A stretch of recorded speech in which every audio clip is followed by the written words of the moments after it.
Hey everyone, welcome to another video. Today we're going to talk about issue number 9 of X-Force, is part 6 of the X-Manhunt written by Geoffrey Thorne, but before we dive into the story, I want to ask you a favor. If you enjoyed this video, please leave a like and a comment to help the channel grow. So with that said, this issue opens with Charles dropping in on Sage. And when he showed up, Charles said, "I suppose you're shocked to find me alive." To which Sage replied by saying, "Shocked? No, Charles, your escape is on every newsfeed. You faked your death at least 4 times that I know of. There was always a non-zero chance you'd do it again. So you need help?" So with that question out there, Charles went on to say, "We're in some difficulty and need immediate extraction." Now the term "we" caught Sage off guard, because this wasn't just Sage grabbing Charles and getting him out of there, but it was now her responsibility to get Charles and someone else out of Dodge. So to that, Sage responded by saying, "All right, give me your location, local conditions, including obstacles and any combatants." And with no hesitation, Charles did exactly what was asked of him and telepathically downloaded all the info she needed within her mind, the good and the bad. And once Sage had it, she instantly asked, "What has he done?" To which Charles replied by saying, "What I had to do. Now you know what I know, where we are, and what's been happening. So it begs the question, will you help?" Now this prompted Sage to say, "You knew I would. The extractor is dispatched to your location, and all you have to do is stay alive, and in the meantime, Forge would have to take care of himself." So with that said, on the next page, we see Forge and the rest of his team going in on Rampage. And during their battle, Forge brings up how Rampage is just a distraction, so Betsy agrees and told them to hold Rampage at bay, so she can go after the main disease. So with Betsy on the warpath, La Diablo went on to say, "Oh, we are not the disease, and as for sorting us, I think not." So as Betsy's blade slammed against La Diablo's shields, the impact of the blow just wasn't strong enough. So as Betsy came crashing down, Forge quickly came to her and told her to hang on. As the extraction expert contacted Sage and said, "It's me, the package is secure, both of them." With that out there, Pastor kept teleporting from place to place with Charles and the egg, and as he did it, he made sure to point out that the thing with Charles was a heavy lift. And to that, Sage went on to say, "The egg is just a minor variable. It'll be a strain, but you can do it, and I say so because you can." And following that, Sage grabbed one of her teleporting devices, attached it onto her hip, and with a click of a button, she started to teleport as she informed Pastor that if he beats her to the safe house, do not enter the structure, because the yard dog can be unfriendly. Now once Sage made it to Mexico, she quickly noticed that Pastor wasn't there, to which he answered her concerns by saying he was having trouble shaking their pursuit. And being the woman Sage is, she already knew that Quentin and Magic would be a problem, given their combined capabilities.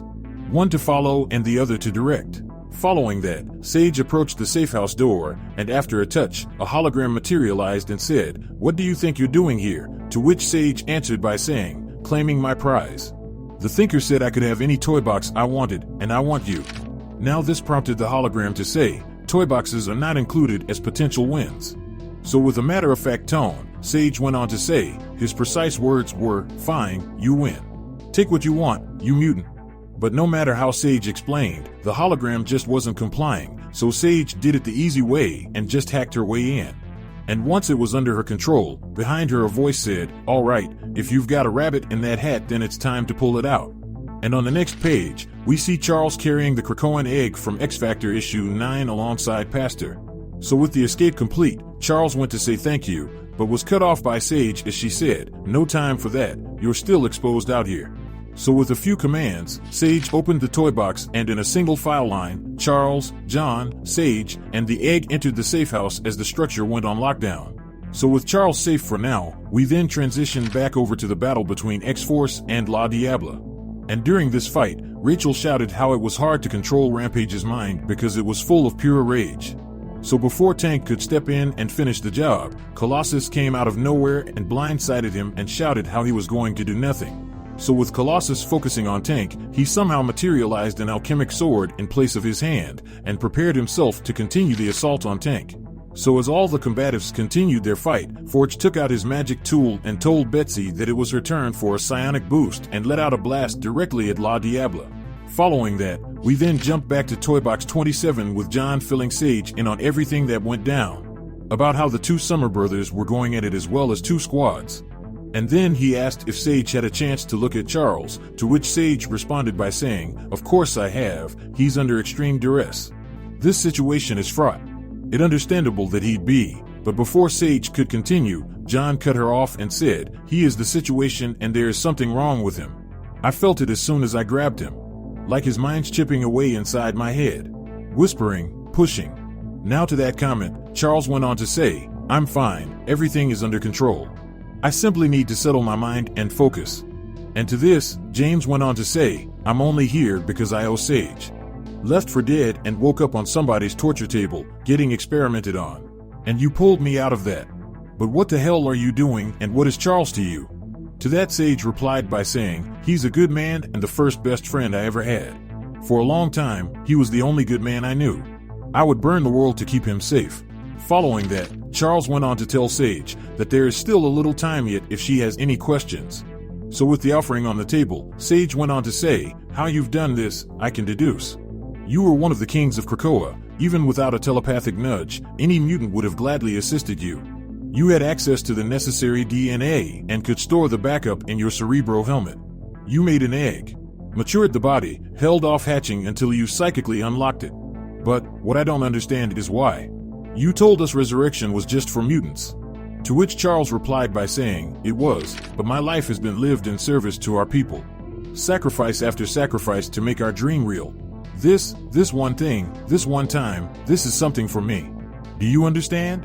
Now to that, Sage did, and then went on to say, "This facility will be secure for approximately 30 minutes more before Quentin zeroes in on our psi signature. Is that enough time?"